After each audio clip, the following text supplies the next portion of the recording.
my coming out story goes a little bit like this. I never really had to come out. I am from a small town called Toledo, Ohio, and I was raised by a single mother and with my sister. And they always knew that there was something different about me, but it was just something that was never talked about. I was more feminine, didn't want to play outside, didn't want to do the sports thing. I liked being to myself and playing with my sister and things of that nature. But it was never a point where I thought I was straight or wanted to be with a girl. Like, I always knew for me that I was gay. Now, in my household, like I said, I have a younger sister. My younger sister ended up being a lesbian, and when she was 14 years old, she was able to come home and say, "Hey, I'm a lesbian, and you guys got to deal with it." And she's 14, I'm 17, and I envied the courage that she had to be able to say who she was and be in her space and live in her truth, and be unabashedful by it. And it was encouraging, but also scary at the same time, because I wanted to do it. And I wanted to be that person. I wanted to say what I was and didn't care what nobody else thought. But that's not how it really happened. While I was in high school, I had a friend named Jackie, and I was able to come out to her. I had the conversation with her one day while we were in class and said, "I have something to tell you. It's so important. I need you to listen to me." She asked me what it was, with intent, and she was with concern. And I said, "Jackie, I'm gay."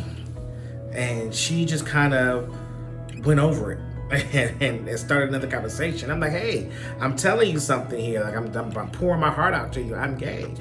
And she was like, "Yeah, we know.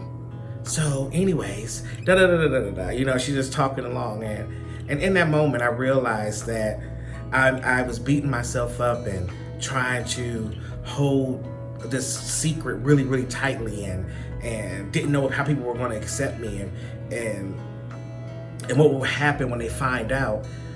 But they already knew, So I was causing myself unwanted stress and pain and anger and anguish, and for a secret that really wasn't even a secret, So now I'm out of high school. I moved to Atlanta. I'm in a new world. I'm living my life.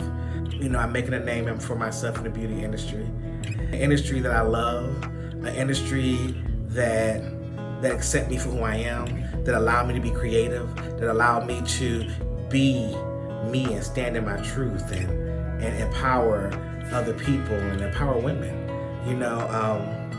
And my parents came. Well, my mother got married to my stepfather, and my parents came to visit, and they see all that is Derek J, the heels and the clothes, the women's clothes and all those things. And my stepfather, he says, "Wow, you can do that. I mean, it's not for me, but you can do it."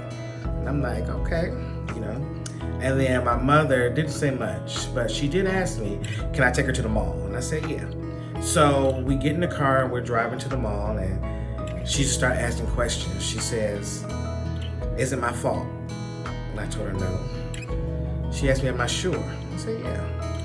She said, "Do you want to be a woman?" I said, "No." She's like, "Are you sure?" And I said, "Yeah." She's like, "Are we gonna have any grandchildren?" I said, "Not by me, but I may adopt one, or Erica may have one. Who knows? I don't know." She said, "Okay." She's like, "So is this something I have to deal with?" I said, "Yeah." And she said, "Okay." And that was the first and last time that we had a conversation about it. But with that conversation, I understood that's all my mother could do at the time. That's all she was able to give me. And And I was appreciative of what she did give, you know. And in that moment, I understood that she understood me and I understood her, you know. With that being said, I don't feel that me being gay is what pushed me to the beauty industry. I feel like that's something that always was something I want to do because I love transformation. I love what we do for women. And I love seeing the change that happens in the chair as we work our magic, you know. But what I am grateful about the beauty industry is that it embraced me wholeheartedly. It allowed me to be whoever I want to be, however I want to be. It allowed me to create my own path, my own role. It allowed me to stand in my truth and be strong. I never would have thought that a little black boy from Toledo, Ohio, would be able to move to Atlanta, Georgia, and become a freelance hairstylist, then become a salon hairstylist, then become a hairstylist on television, then now be a hairstylist behind television, creating looks for TV shows and movies. Never knew that. Never knew that while I was on television doing hair in heels and a caftan or some type of flowy something, that the world would embrace who I am, that I would become popular, and I would become a celebrity, that I would become loved by people I don't ever even knew. I would inspire. I would give people hope. That I would give that little boy that wants to be a hairstylist and wear women's clothes and prance around his mama's heels the thought that he can be successful one day himself. So I'm thankful to the beauty industry. I'm thankful to my fellow hairstylists, makeup artists, wardrobe stylists, nail technicians, and everyone else that work in the industry that has embraced me for who I am and allowed me to grow and become the person I am today. I'm Derek J, and this is Queer Beauty.